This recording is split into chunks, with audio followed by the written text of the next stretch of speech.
I guess should we do real quick introductions? There are some new people. Mori, why don't you start and then I'll go, and then we'll just do this like a 2-sentence introduction. Okay. Okay. Hi, everyone. I'm Mori. I'm the executive director of the Santa Fe Watershed Association, and always happy to co-host this meeting and support lower watershed health and resilience in every way that we can. Okay. William? Sound. William E. Agua Fria Village Association, Acequia Agua Fria Well Owners Association.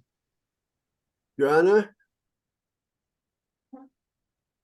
And thank you for coming today. I'm Joanna Zhang. I'm the Wild Rivers Advocate with Wild Earth Guardians, and I'm based in Albuquerque. Okay, Bobby? Hi, I am Bobby Bissold, and I am with Rivers Run Through Us, and I'm an advocate for the river. I'm an artist and activist and mom and grandmother. Okay, Rebecca? Hi, I'm Rebecca Weiner-Scunna. I'm a colleague of Erin English's at Biohabitats.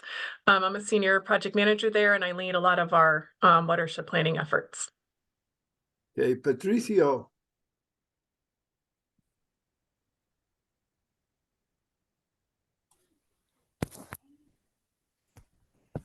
Hi, good morning, Carl. Good morning, everybody. My name is Patricio Pacheco, here with the City of Santa Fe Water Resources and Conservation Department. Sheila? Morning, everyone. My name is Shayla, and I am a project engineer at Biohabitats. I'm a colleague of Erin and Rebecca's. I have a background in wastewater treatment, and I am a resident of the city of Santa Fe. Thank you. Elena? Good morning. Excuse me if I don't have my camera on. It's very busy in the office. My name's Elena. I'm with the Amigos Bravos, and I'm a project specialist. Thanks for letting me be here. And it's always great to see Erin. Thank you. Dominique?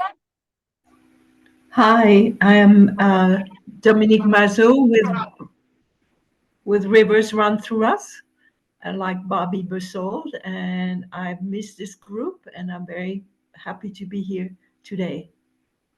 Thank you. Shelley? Hi, I'm Shelley Moeller, and I am a public health consultant. I'm under contract with Santa Fe County to really help with public health awareness around the PFAS contamination issue that's been found and is a topic of conversation. So, yeah. Welcome. Nice Thank you very much. Christine, the person who saved more water than any other person in Santa Fe County. Wow, Carl. I don't know if I can live up to that You have. intro. Hi, everyone. My name is Christine Chavez. I manage the city's water conservation program, and excited to see all of you today. Thanks. Okay, Paul? Yes, good morning, everyone. This is Paul Coleman from the Santa Fe County Utilities Division. Okay, that's the introductions. Thanks, everybody, for coming. And I probably will go dark. I'm having some internet issues, so if I'm not, you don't see me, that's why. But anyway, I'm very excited to introduce our first presenter, Erin English. And I'll tell you a little story how this all came about. I work now for the city of Santa Fe in addition to a couple other water related responsibilities. And in November, we started talking about, there was a Water Smart Bureau of Reclamation grant for it was a aquatic ecosystem. Okay, aquatic ecosystem restoration study and design and study grant. And I started talking to John Dupuy, my director, and a couple other people about that. And I actually had identified just the area below the wastewater treatment plant as the kind of location of this effort. And after some discussion, John looked at me and said, let's do the whole river. And it was one of those moments where you kind of go, what, huh?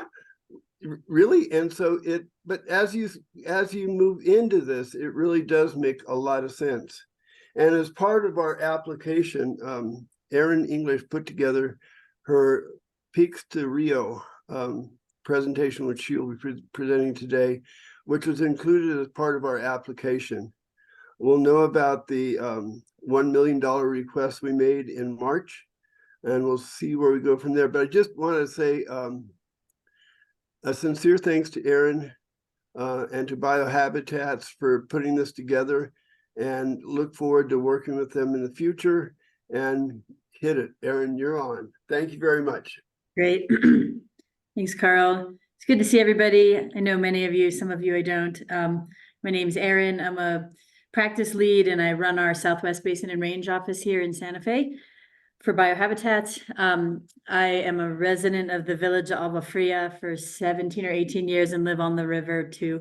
And so that's partly how I got engaged with this group back during COVID, is that, you know, I'm just a citizen who lives on the river and loves the river and has for a long time.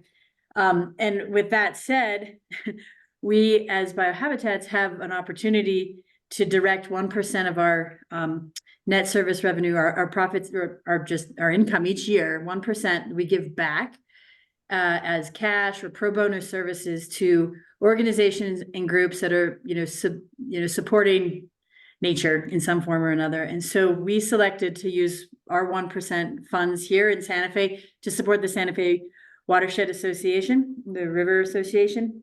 And so we've been doing some pro bono work on, to support them with looking at the wastewater treatment plant, opportunities for natural treatment systems. And then when this opportunity came up pretty rapidly to consider the whole watershed, we said, okay, we've got some staff who can help get something down on that could be useful. And so that's how we landed here, just to be clear. So let me share this. And I put together a handful of slides to kind of walk through what we gave to the Watershed Association here. And let's see if I can start this thing here. Okay. You able to see the big slide, or do you see the presenter view? Let me see. We see the big slide, Erin. Looks great. Okay, great. Cool.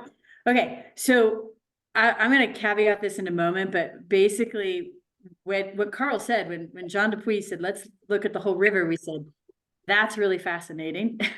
This idea of going from the peaks to the Rio. We got pretty excited about what a watershed resiliency vision might look like. And the grant application that inspired this, as Carl was saying, is this Water Smart Aquatic Restoration grant that supports folks to work through restoration initiatives through the Bureau of Reclamation. And it's specifically focused on aquatic ecosystem restoration, which is one of our core areas. And so we thought this was a really interesting way to look at the river, right? And the way that they have said that they expect funding to come, which we thought was an interesting way to look at this one, is that they want to support projects that are collaborative, that have widespread regional benefits, and then improve the health of our rivers, wildlife, fishery, and aquatic habitat. And they emphasize 4 main types of projects that would be eligible. And there's more that could fit into this, but those that restore or protect connectivity, restore or protect aquatic habitat, improve water availability, so quantity, quality or temperature, and then removes or modifies barriers to fish passages. And so this is a really comprehensive, I think, approach that Reclamation is taking.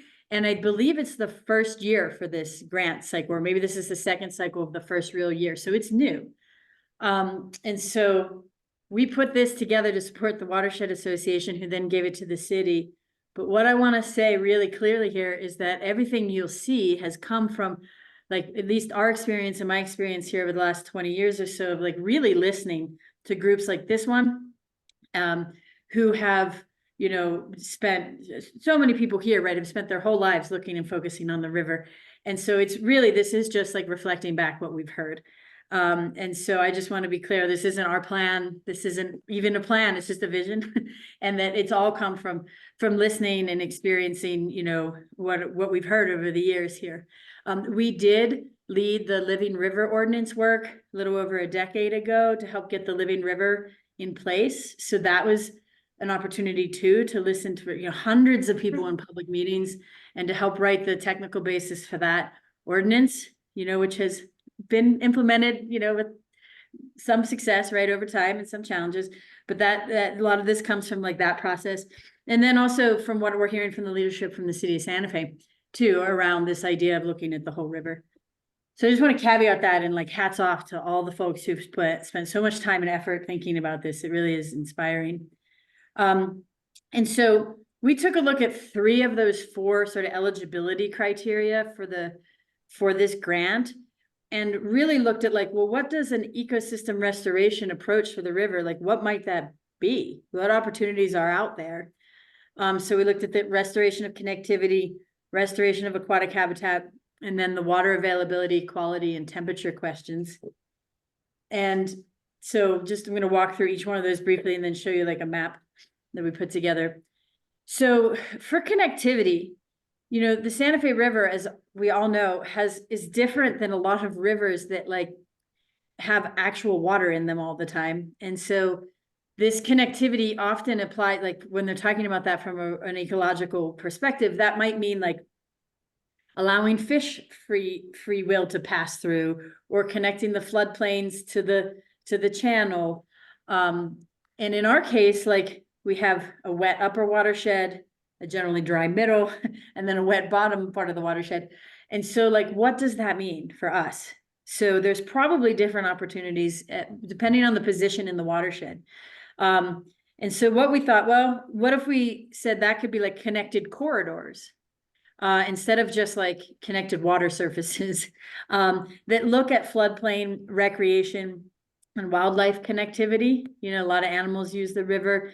And so is there something about this corridor to continue the great work that's already been done on recreation trails development in like the middle part of the watershed? But, what would that mean for linking the upper and the lower also as a connected corridor? And then we also think that water in the high desert is really special, and biodiversity and riparian habitat is not only limited to the river. We do have a number of springs, both in the upper watershed and the lower watershed. And so what would it mean to actually like link all of those together as a whole around, riparian areas for biodiversity support, and then looking at recreation conservation within the broader ecoregion. So that connectivity, we sort of expanded the thought that like, this is like people, water, wildlife. For the restoration of aquatic habitat, similar challenge where, 10 or more miles, I'm not actually sure exactly how many that is, maybe probably more like 10, 12, 15 miles are often dry, right? Or only receive, ephemeral flows. And so what does it mean to restore aquatic habitat? So we looked at this as like, we are sourcing our water from the peaks, or at least some of it, right? And we're discharging our water down from the wastewater treatment plant and from stormwater throughout the watershed. And so could we focus a restoration perspective on protecting and restoring those places where we're receiving water and discharging it too? So what might that mean? We do think that the springs deserve some attention here, because those are, as I mentioned before, are kind of part of this larger groundwater surface water complex here. So like La Cieneguilla area, to look at, enhancing the habitat associated with those springs. Many of them are on private land. So what does that mean? But enhancing habitat, biodiversity, and then looking at opportunities. And Carl, this came from something you had said during one of these meetings about really trying to recharge spring base flow and, support those springs from a restoration perspective, because they're so critical to biodiversity in this region. Another opportunity would be, restoring the more work downstream of the wastewater treatment plant, building on some work that's already been done, and some successes that are out there, and some challenges or some questions, but like looking at where the river is wet, right? And then in the headwaters, there's been a lot of work in the municipal watershed around Fireshed and all the work that the water division does up there. So what could we do from a restoration perspective that is complementing that, but that is restoration focused on the aquatic habitat? I don't know the answer to that, but we think that's worth looking at. And then the third one is this idea of improving water quality and availability and temperature.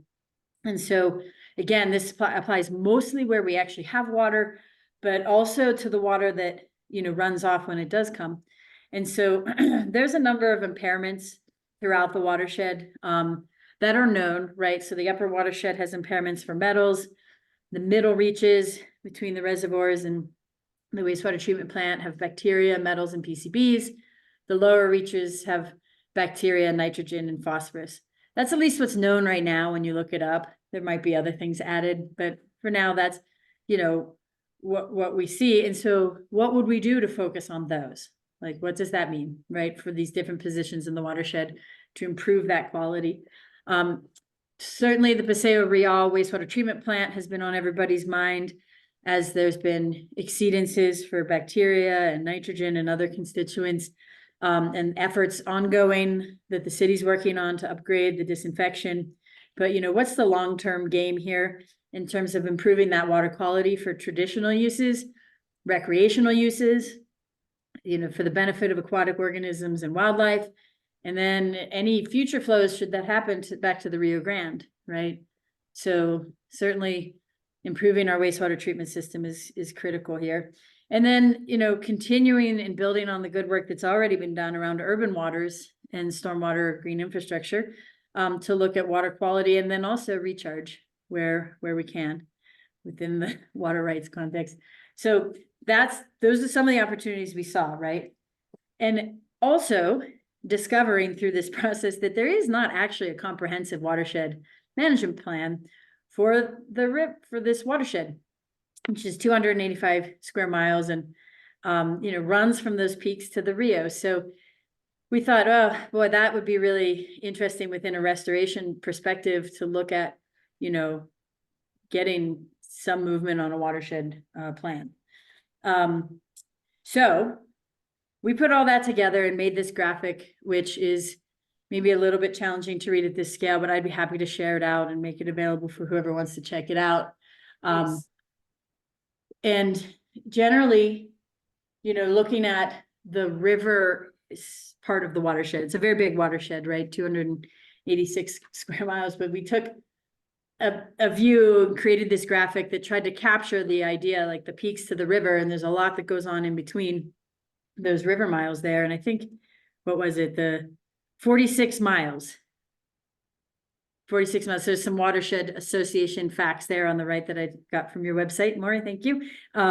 Where, you've got 46 miles, 10% of it is above the city, primarily in the forest. Wide variety of rain from 35 inches to 10. And then, that even just the upper watershed, the reach from the lake, from Santa Fe Lake up high there to Nichols Dam is 10 miles. This is a lot of miles. And so starting to identify, for the sake of this grant or this restoration perspective, what would we do? And so the upper watershed, I'll just walk you through this, looking really at protection, conservation, restoration up there, and water quality improvements. Are there opportunities for recreation? It's been closed. It's sort of a mystery zone up there. Mori sent me some photos because I've never even been up there. I have to hike, to the mountains to kind of look down on it, right? So I think there's a question there, like what's the need from a restoration perspective, and what benefit could, come from that? And then the middle urban watershed and the middle reaches, continuing urban green infrastructure and really, working on the water quality, particularly on those impairments that we're seeing, completing and, wrapping up that Greenway channel restoration project that's been ongoing between the city and the county, right? And progress is moving, things are going, but it's taking some time. So like, how does that get completed, right? And then wastewater treatment system upgrades, you know, at Paseo Real, what's that look like?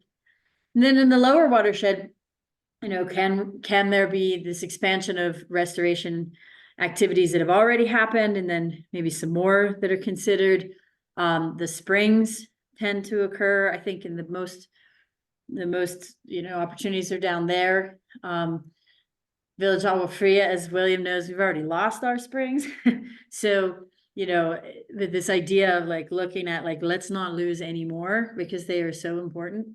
And then the lower, you know, planning process that's going on, you know, and working within the traditional communities and all the Coche de Pueblo land that this also passes through, like what wants to happen down there? We don't know, but there's some thoughts, you know, like where the river is wet, aquatic habitat restoration is critical, and where it's not, you know, recharge and stormwater, you know, filtration is probably a good opportunity. So there's just an enlargement of that here. And on the right, you'll see these proposed actions, some of which I already kind of talked about, right? The idea of, you know, a watershed springs restoration and recharge plan, the upgrades to the treatment plant, connected corridors. And then this 4 and 5 are similar, these ideas of arid restoration tools, like really some of that's been done. There's great work to build on here. Can that be expanded more holistically throughout the watershed, right? Lots of experience doing all sorts of things within the watershed, in the arroyos and in the river. And how does that, like, where does that move next for really looking at, you know, a resiliency perspective? So y'all are all familiar with the river, but I did pull, you know, we did pull a couple of like just interesting bits about like how much, you know, land really there is in the headwaters, and how big that is, and how, you know, currently off limits, but like really special area, and what is that restoration imperative up there, considering particularly that there's 2 large reservoirs, right? And then how does that interact with the living river work that's been done? In the middle watershed, you know, that's where most people currently access the river, including my kiddo here from a couple years ago. And you know, what is next for the Santa Fe Greenways and the restoration there, and how does that come along? And there's definitely some impairments in that area.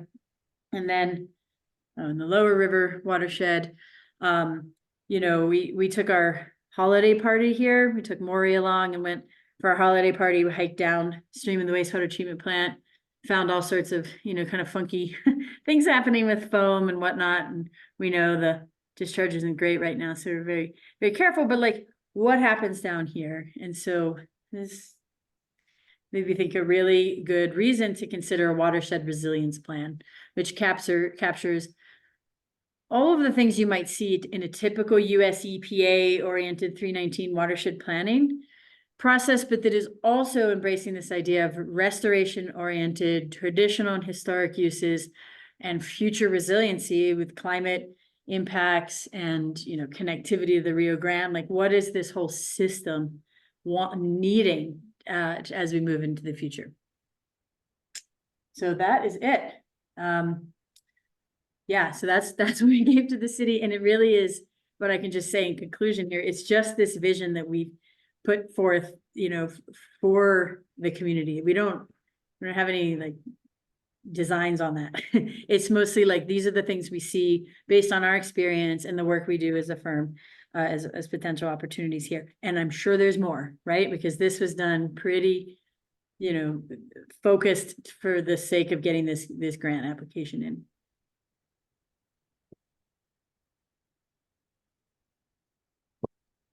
Erin, thank you so much. I mean, this is truly an outstanding presentation in terms of a connection to the river. Before we go any further, there are 3 people that have joined us, and I want to acknowledge them. I believe one of them is Gonzalez Outdoors, Julian Gonzalez, who has just become a member of the La Cienega Valley Association, I believe. And then there he is, a great guy. Very involved with a lot of efforts to preserve and protect wildlife and the outdoors. So I thank you very much for joining us today. And Zoe, would you introduce yourself?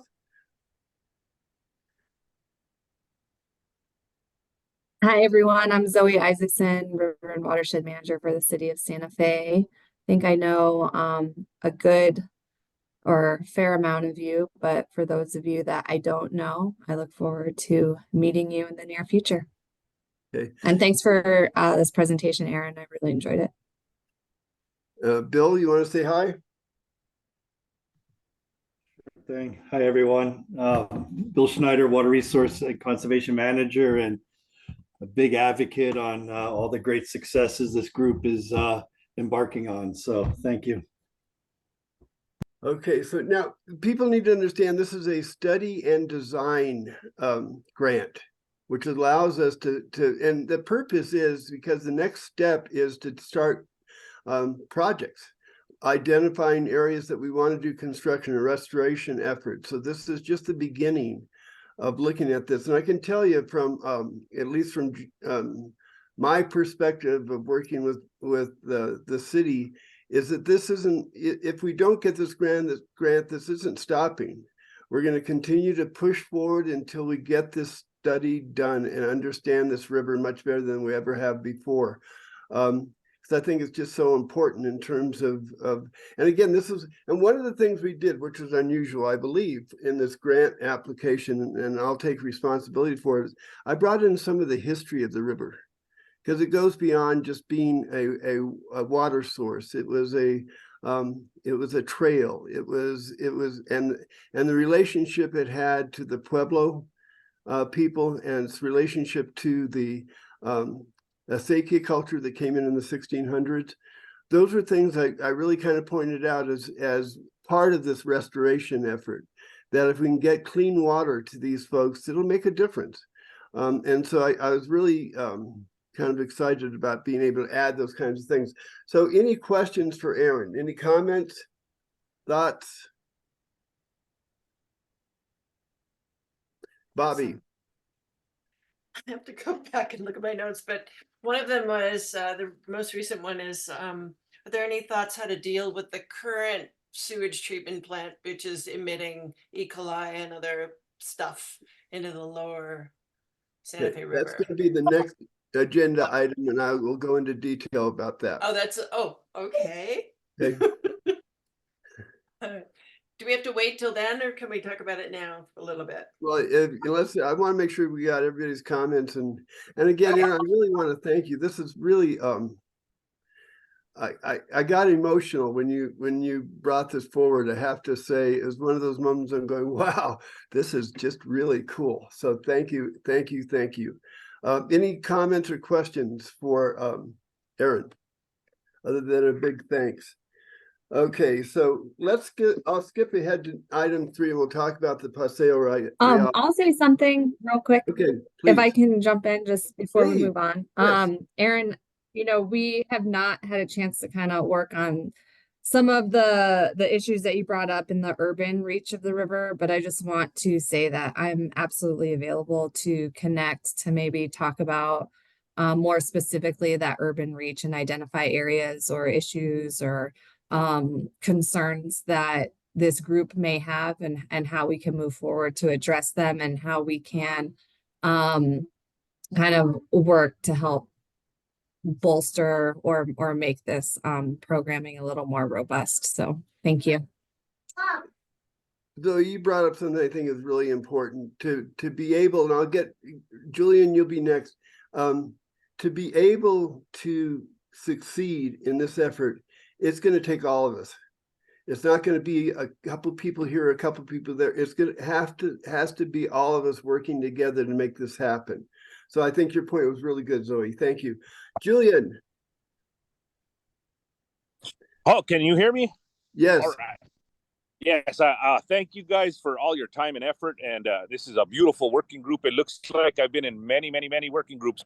I just coming from a grassroots organizing kind of place in my life right now is inclusivity and making sure that every one of my traditional Hispano voices are heard throughout this rio is so important. If not, it will come crumbling down worse than the Roman Empire. I'm just telling you right now. And even if they have nothing but negativity to bring to the table, it needs to be heard, so that way they don't put a railroad block at the end of the tunnel. You know, it is just so important to listen to everybody, no matter how good or how bad it comes out of their mouth, because everybody has a voice, and even if they don't want to say it, send some of us out there to hear it, to write it word for word, and don't change it, and then bring it to the people that do have that quality writing skills like I don't. And thank you guys for inviting me to this. It's going to be great. Thank you, Julian. William. Let's see. Well, I was impressed by Erin's presentation, as I always am. But you know, she said in there that you know, that upper watershed is getting 35 inches of moisture a year. And there was a LANL report from a few years back that said that that would be reduced to about 25 inches a year by, I think, about 2040. And that would be just enough of a drop in moisture that it would basically kill every evergreen across the mountain. And then, you know, at that point, your snowpack would be affected because there's no shading by the trees. And then there could be a whole fire scenario and stuff like that. So, I mean, it's pretty dire in the future. Well, Very familiar with that study you're talking about, William. It is definitely a concern. All right. Anything else? So I'm going to skip to item. Okay, Mori. I will echo all the gratitude and just yeah, I think it's really helpful to see the watershed perspective and be able to dream about it and actually move toward it. And exactly to Julian's point, highlight how important it is that everyone who is involved, who needs to be involved, is involved.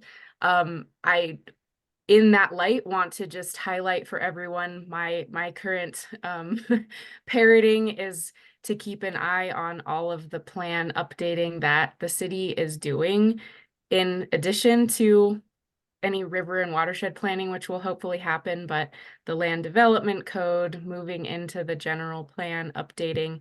You know, there's a lot of water related planning happening in the city, and I know the county is also doing their plans as well. So it's a great time for us to be involved and you know, to lean on our partners on this call and beyond to make sure that we're informed about what's going on and able to continue participating. And yes, if it's okay with Erin, we can send out the slides after. And just to confirm to everyone, we'll have the recording of the presentation on our YouTube channel and on our website in a couple days, probably. So you can go back and watch it and continue to be inspired. Thanks again, Erin. Can we also get a copy of the maps, like specifically that part of your slide presentation, Erin? They were really beautiful. Thank you. Yeah, I can send that out as it's a PDF thing. Okay. It's pretty cool. Okay, so let's talk about the Paseo Real treatment plant, which is 66 years old, I think. And we still have E. coli issues coming out of the plant, and we were able to get them under control for a short period of time. And something else goes wrong. It's really, it's a systemic problem because it's old and it's outdated. Its UV system doesn't work the way it's supposed to, which causes problem for everything else. And so, are we going to get a new plant? I certainly think we're going to, but it's not cheap. One of the presentations that John DeVries made before the city council a few weeks ago, he brought up the cost of being somewhere between $260 and $320 million. And what surprised him in that meeting is none of the councilors questioned that.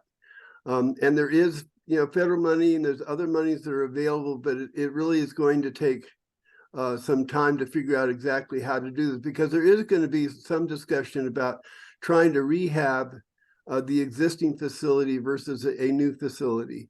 And I think once people look at this in any way, they'll realize that trying to patch this thing together is something that has failed in the past and is not going to succeed in the future. And so John is actively now actually looking at different sites within that general area for a possible plant location. So it's in process. I believe that the legislature is suggesting they're going to be able to provide some money to do the initial kind of evaluation of whether we should keep this plan or get a new one. And so that's going to happen pretty quickly. And then we'll just see where this goes. I mean, obviously, when you're looking at that amount of money and the associated political issues that are related to it, one of the things that we have talked about before, and I think this is really important, is we hope that this can become a county city facility. We think there's going to be a need for citizens in the county to have access to wastewater treatment systems. And we just think it makes sense. I mean, this again is where we start talking about one water and the fact that we need to have more cooperation between the city and county on a number of issues, but this would be a good place to start. And so we'll look forward. And one of the things that we're doing now is posting on the Watershed website the E. coli levels. And so if you have any concerns about that, and again, it's like, as John explained to me one time, I said, hey, we got this really under control. He said, well, it's just a matter of time because it's going to fail somewhere else. It gets overloaded, and if the UV system's not doing what it's supposed to be doing, it complicates everything else, and then you just have this continuing mess. It's one of those things, if you look back in time, this should have been rectified probably 20 years ago. If you don't know about the UV system, it is so old they can't find parts for it, and so they've got to replace it. We're looking at least a 2-year process and somewhere between $15 and $20 million to do that. So do we continue to do these kinds of things, or do we finally make the hard decision and go ahead and figure out how to bring in a whole new system? And obviously a whole new system would include the new methods of cleaning contaminants. And so that's another huge advantage in terms of moving forward with a new plant. And the way that one of the system that John has looked at, it's modular, and so you can do parts. You don't have to do the whole thing at one time. You can start putting in parts and parts until you have a whole new plant. And so that's kind of a quick update. And I obviously will keep you posted in terms of what's happening with the plant. But they're trying, I swear, the staff there really works hard to try and keep things under control. And then you've got this old plant. I'm not sure if anybody wants to take a tour of the plant, I'd be happy to take them. But I mean, you walk through it and it just feels old. It's 60 years old and it shows it. So, okay, so that's the Paso Real treatment plant. And let's go into the lower San. Okay, William, please. So Carl, you know, I think I shared with everyone about 3 years ago aerial of the plant, and you can see like 4 to 5 different types of lagoons that have been used over the years. Little small circles that were there in 1966, bigger lagoons, and then bigger lagoons, and then finally giant lagoons. And, you know, so I mean, they've kind of just added on as time goes on. And, you know, I think that's been maybe part of the problem. Instead of maybe doing a big reconstruction or some, they just move to the side and stick a bigger lagoon. So what John Dupuy had been kind of quoted as doing or wanting to do is stuff he's seen in other localities. And what they were what he called modules. Yeah. And apparently they're like concrete tanks, and you stick one in, and then when it gets kind of funky, you stick another one to the side and clean that first one, and then stick another, you know, so you're always kind of handling it that way. And it sounded interesting to me. So I don't know.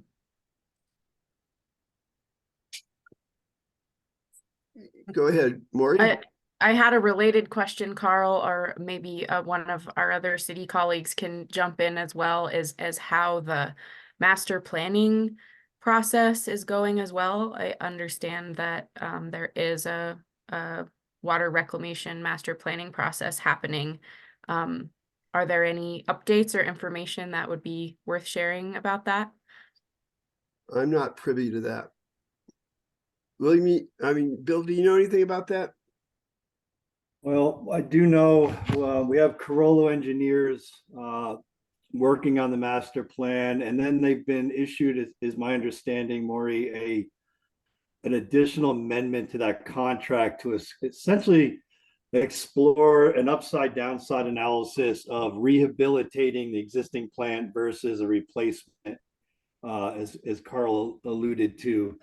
So I think that information coming out of that study will be very informative in terms of what paths the city and possibly the county may pursue down the road. And typically a study like that can be done within a year, so I don't anticipate a long delay. Cool. That's helpful. Thank you. Bobby? Is this where I can ask this question now, Carl? Or do you want me to wait? Go ahead. Okay. So I know that this is going to take a lot of time to get a new treatment facility. So is it possible for the city county to put some funding into constructed wetlands to help with the remediation? Erin, would you like to respond to that? Well, I can't say what the city could do or not do.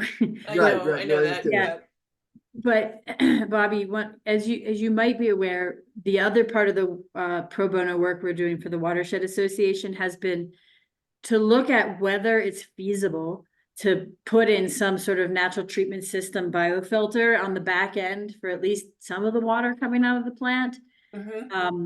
And, but given the space constraints that are there, just like how much space is actually available at the plant, which is not a lot of space. And we actually have gone ahead and looked at what might be possible. We've handed that over to the Watershed Association. We haven't figured out what to do with that next necessarily.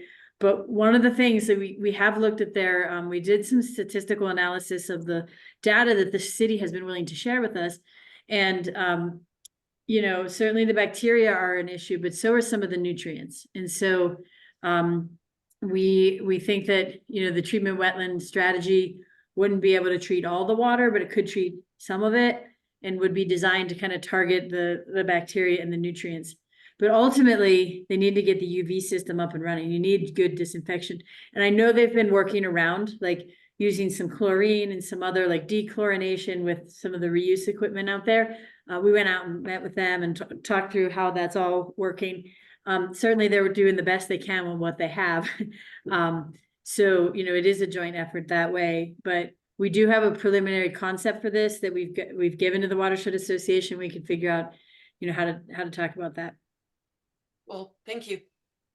We of course will be, we haven't had the opportunity to meet with John and the city yet about those plans. And so depending on what they think of the plans and what are identified as next steps, we'll then share with the collaborative here how we can move forward. Thanks, Maury. Thank you, Maury. Okay. So now we're, Kathleen, good timing. We're at the PFAS update. Excuse me. Let's talk about the Lower Santa Fe planning process first. So for those of you that don't know, it's going on 3 years, I believe, that we created the Pipeline Coalition to respond to the return flow pipeline that the city is anticipating putting in, and the reduction in flow in the river by 50%. And so the Pipeline Coalition got formed. We got together, we participated in the agreement, the pipeline agreement between the city and county, which I think was a first. We were actively involved in that. And then we had a subcommittee of the Pipeline Coalition, spent long hours putting together the request for proposals for the facilitator who was going to oversee the planning process. Out of that agreement, there was an agreement by the city and county to create a lower Santa Fe River watershed planning process. And so we took that and we created an RFP. Many of the people that are on this today participated in putting that together. And then it took, unfortunately, 9 months to hire the facilitator, and that was done in last fall. And since then, we haven't had a good start to the planning process. That's my perspective. We had an initial survey that was done in October. And then and I still don't understand why we had to do this, basically a duplicate survey in December. And other than that, we've not had any communication or feedback updates from the facilitator. And so one of the things that the Pipeline Coalition is considering is contacting the county to ask for an update on the planning process and to get to, again, reaffirm our interest to be actively involved in the planning process. That doesn't seem to have happened so far. And so it's one of those things that's frustrating without question, because we put so much time and effort into this, and then all of a sudden that feels like the ball got dropped and we're kind of scrambling and trying to figure out what are our next stages. And obviously one of the issues is we've lost our contact with the county. Michelle Hunter was overseeing the planning process. And so, Paul, at some point, we'd like to understand who's going to be taking her role and responsibility. And so that's one of the things we'll ask of the county. And one of the group, and I think it was Darren, suggested if there were issues in terms of staffing with the county, whether or not the county water policy advisory committee might be able to assist with that. And so that's one of those things we'll be discussing and talking about in the future. But it is a little bit frustrating. This is so important in terms of the overall. And one of the thoughts too, and this is when I guess John and I started talking about this, is now that if we get this grant, does that kind of supersede the lower Santa Fe water planning process? So that's will be a discussion that we'll have, because it seems silly to have two different planning processes for this, basically the same area, or at least part of the same area. And so those are the kinds of things we'll need to discuss and figure out as a group. But I think what the Pipeline Coalition will do is write a letter to the county just asking for an update and just expressing our concerns about the planning process and ensuring that we're all on the right track. Yeah, Carl, if I could interject, thank you very much for those comments. I'd just like to unabashedly take this opportunity to let you know that we are actively seeking a water resources manager as well as a deputy utilities director. If anybody knows of anyone interested or is interested, please let me know. I'd be happy to discuss that with you. And for the time being, I just nominate myself as the representative on behalf of the county through this process. Okay, thank you. Yes, sir. Anything else about the planning process? Carl, maybe indirectly, do you have any insights? It was my understanding there may be some funding coming from the state to help evaluate the PFAS characterization coming from the airport property. Is there any truth to that? Yes. Let's just go into the PFAS update then. Yes, there is. So one of the things from our last collaborative meeting, basically we were asked to write a letter to the powers to be about the PFAS, and I think we shared that letter with everyone. And we did get a response from the Environment Department that I received just a couple of days ago. And yes, there is funding. There is $459,000 that is in the counties, that it's going through the process of being available for the county.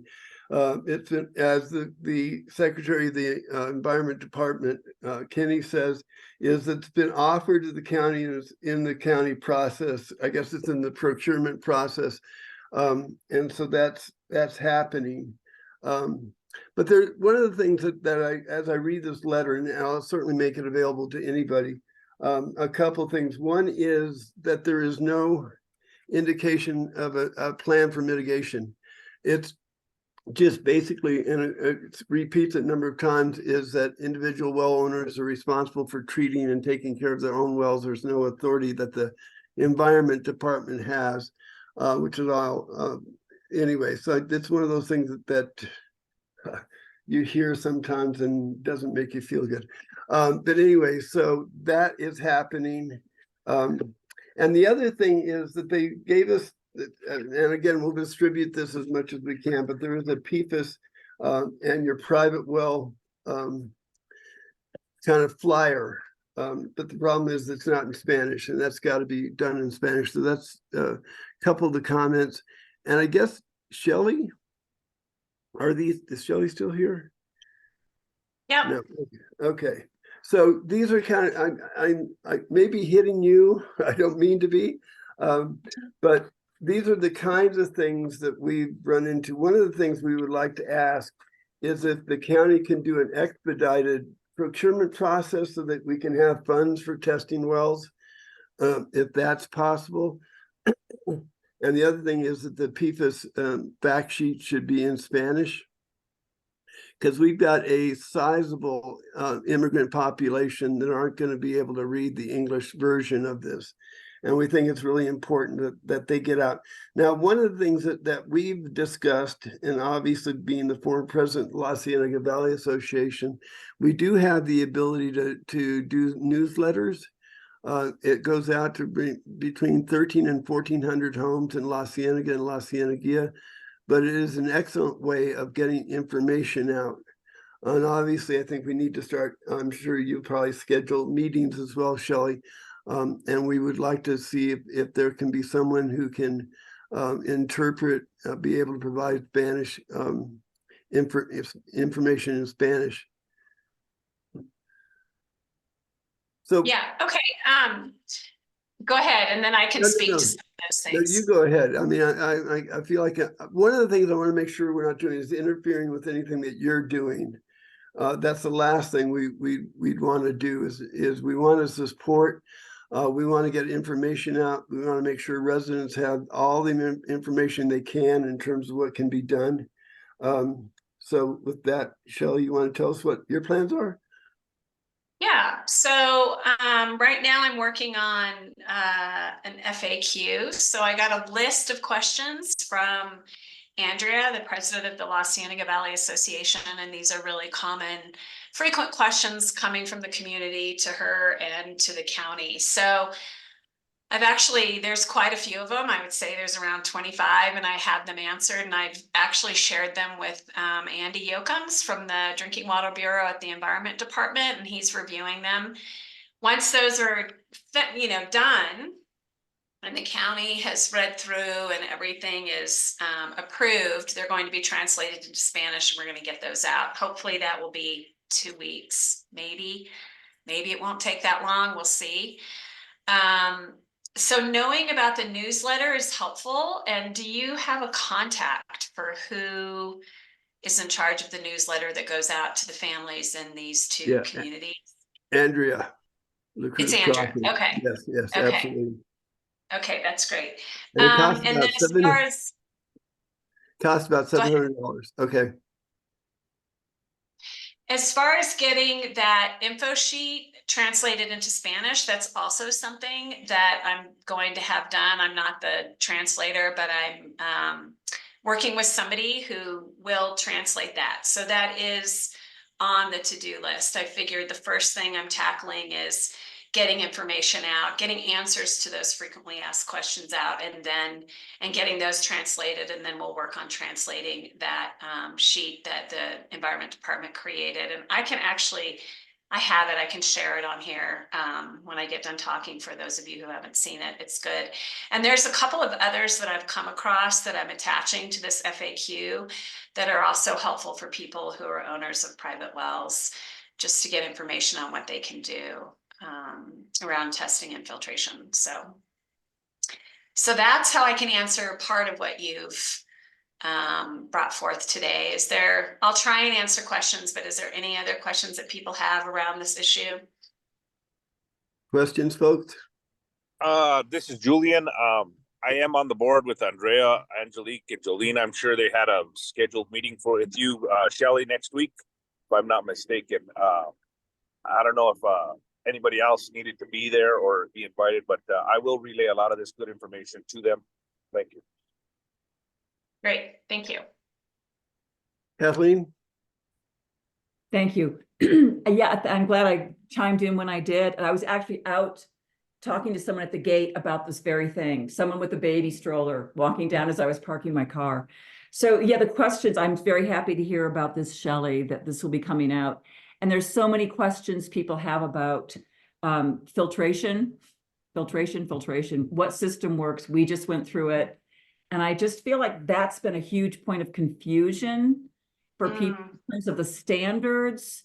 You know, people are talking about cyclopure. I don't want to get on all the details, but there's so much information going around. And I have learned so much about all of it and still have questions. And I know many people do. What's the gold standard, you know, for this? If if it used to be within 1 year, went from 70 parts per trillion to 4 in 1 year. You all know this is a very active field right now, and that basically no PFAS are really good in your water. So anyway, anything you can offer to people of like, what are you looking for when you get a carbon filter versus reverse osmosis? Real human, we don't even know the questions to ask when we call some of these people. So any guidance there that's for the end user who's not a hydrologist would be helpful. Okay, that's helpful. Thank you. And Kathleen, can you tell me your last name? Yeah, I noticed. I don't know why it's never on there. McLeod. And it's confusing because there's another Kathleen Newman, but I'm going to put it on here. Okay, thank you. Okay, any other questions for Shelley? I'll just chime in, and yeah, thank you so much, Shelley, for being here. The Watershed Association is happy to, I would love to have links to the pages or the infographics that you're creating so that anyone who happens to peruse our website will run across that same information and make sure it's all getting to the same point, and that we're not creating confusion, but helping to support better understanding. We have a webpage for the Traditional Communities Collaborative on our website that has the recordings of these meetings, and we have a link currently on that page to the water quality data coming from the Paseo Real Water Reclamation Facility. So that might be a good place to link to the county's webpage. So I can put my email in the chat, and maybe any way that you can send me the information that we can just duplicate it and link to yours. I'd love to do that to help get the information out. Yeah, that sounds great. Yeah, if you could put your email in the chat, that would be good. And I'll also let you all know that I've found information in Spanish on through EPA, and I mean it's general, but it's still helpful, and it's in Spanish, and I've already added those links to the Santa Fe. Well, I didn't do it, but the county added them to their webpage on PFAS, and there's one that talks about the health impacts, and there's one that just defines PFAS, and then it gives sort of what the EPA is doing around regulation and what people with private wells can do. So I will let you know that that's already up. Those links are up there on the Santa Fe County PFAS webpage for Spanish speakers. It's in English too. So those are some new links. Can you put that link in the chat, Shelley? Mm-hmm. Yeah, Thank you. Will. I have one more question. Yeah, go ahead. The line that really gets everyone, as you mentioned, Carl, is the line of like, we understand New Mexico well owners are responsible for their own water. Is there any entity on this call right now, or do we know of one? At what point is our well contaminated by an outside source, and who are the resources to go to for that? You know what I mean? Because it's all, they always close with that, yeah, you're responsible. But when PFAS leach in because of another entity or something, you know, whatever it is, E. coli, whatever the deal is, what is the terminology for that when that becomes, you know, contamination, like someone else is messing with the water that belongs to all of us? Pretty basic question, but I honestly don't know the entity, you know, how do you counter argue that? I can jump in quickly, Kathleen. Okay. I mean, my understanding in speaking with former NMED Groundwater Bureau employees is that it should be the jurisdiction of the Groundwater Bureau, and we are troubled and frustrated that that distinction is being made. But the Groundwater Bureau should have jurisdiction over aquifers and groundwater.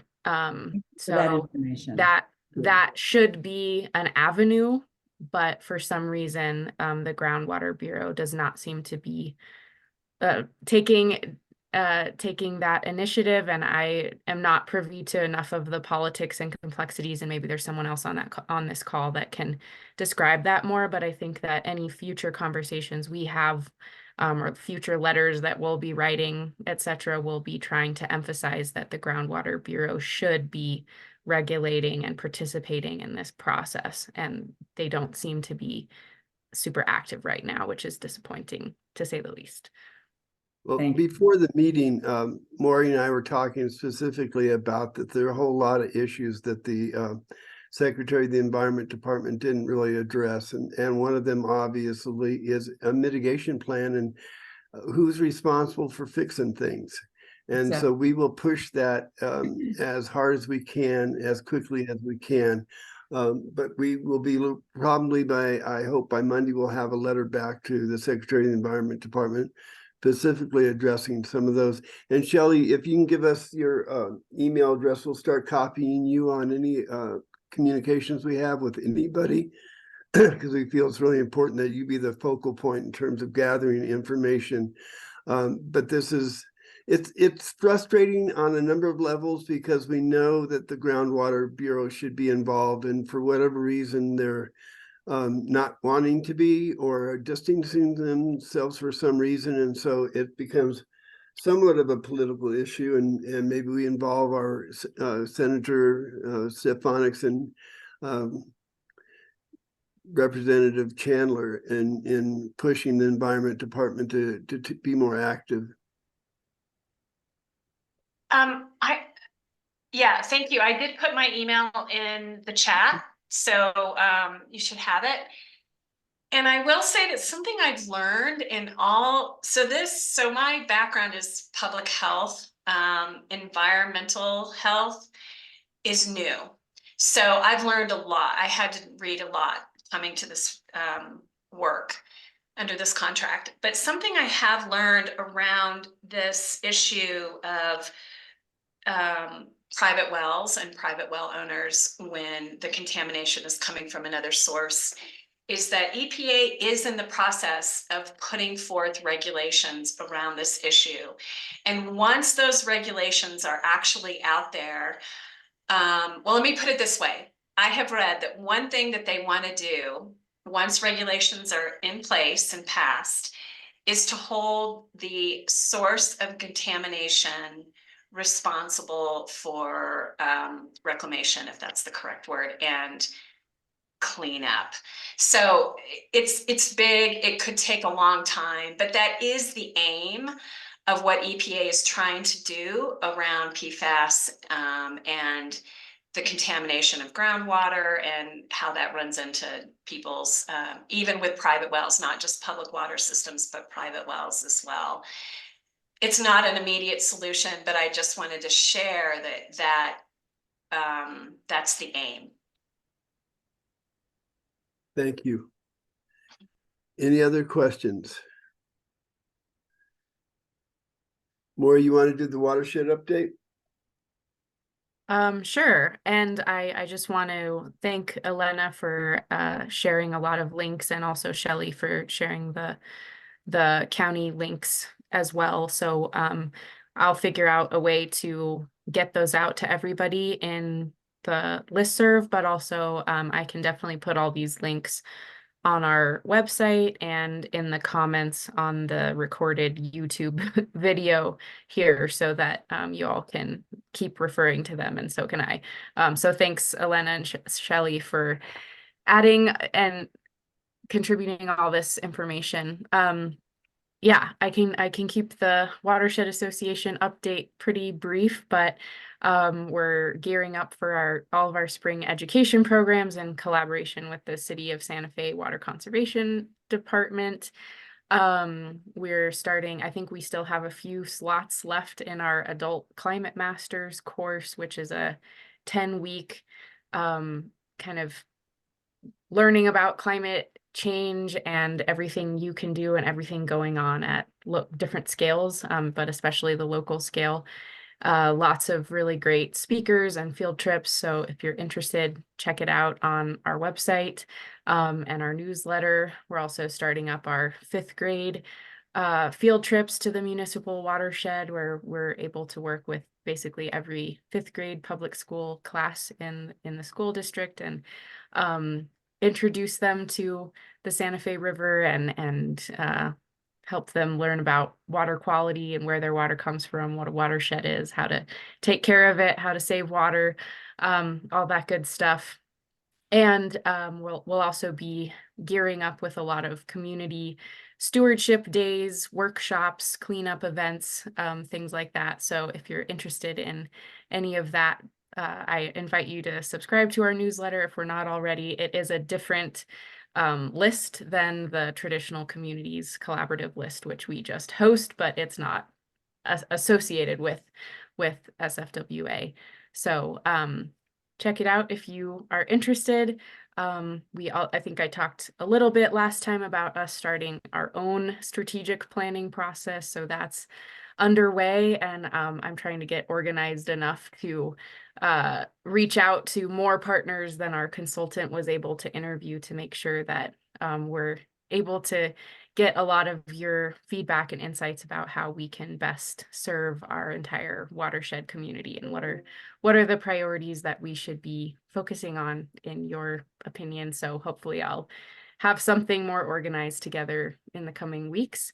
And lastly, we are hosting an event on May 4th, which seems a while away still, but it's gonna jump up.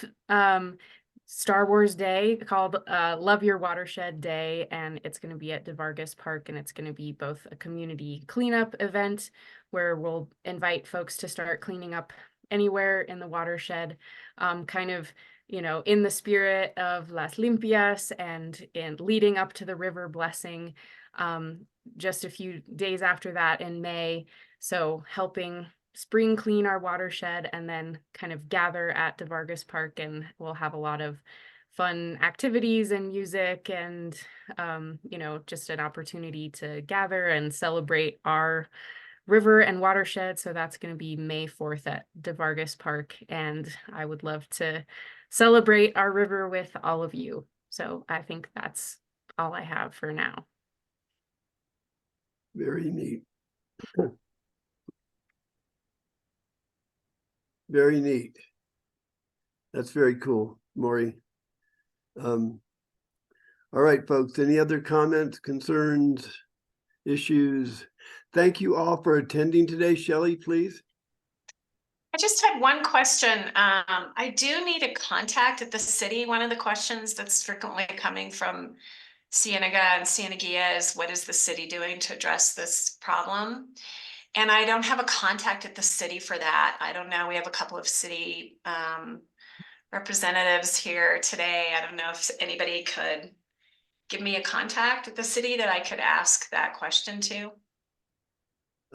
I think John Dupuy would probably be the best person to ask, and I don't have his email right on the top of my head, but I will get it to you. Okay, great. Okay. Thank you. William.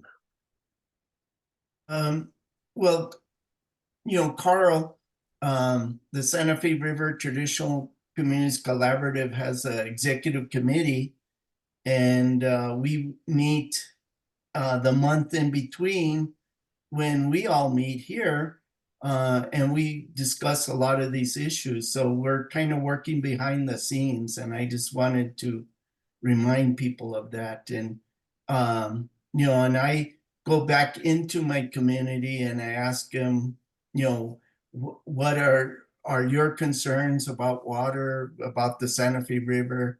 And you know, a lot of times I don't get anything, but sometimes I do, you know, and that's what's important. I agree. And I want to reiterate what Julian said earlier about the importance of all of us having a voice and being heard and listened to. I think that's one of the things that the Pipeline Coalition and this group, the collaborative, have done a really stellar job in terms of listening to folks. And obviously this is a forum where people can express themselves, and we've had some interesting discussions over the years. But one of those things where you just got to get it out and let's talk about it and see where we go from here. Christine just sent John's email address, so it's in the chat. Thank you, Christine. Appreciate that. Okay, folks. Once again, this is my favorite group to be around and connect with. And as we go forward, I hope that we continue this bond and this relationship, because I just think it's so important now as we deal with water issues going forward that we work as a group and as a collaborative and as a coalition. And so I really want a very big, sincere thanks to Erin. I mean, I really had tears in my eyes when she sent me that document. I'm just going, wow, this is so cool. And I think it impressed John a lot. John got very excited as well. And so this is a moment where we just kind of keep pushing forward. Let's keep water on our minds, not on our mind, I guess, just keep focus on water issues and see what we can do to help the Santa Fe watershed and areas around us. So anything else, folks? Shelley, very nice to meet you. We look forward to working with you. We're kind of a good group. And if you have any spare time, all of our meetings are posted on the Watershed website. We have a web page there, so if you want to catch up on things that we've discussed over the years.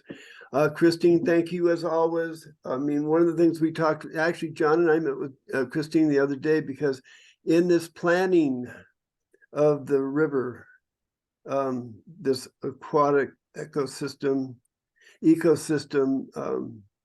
restoration plant, there's going to be a whole lot of conservation efforts and things that we can do to help water. And so Christine, I think, got a little excited about it. I think at first thought we were a little crazy too, but I think she came around to the point that, hey, this could be done. So anyway, thanks to all of you. Appreciate it. And for those of you who wrote letters of support for our application, a sincere thanks for doing that. Appreciate it. And we'll see you in 2 months. Thank you, folks. Thanks, Bye, everyone. everyone. Bye. Bye-bye.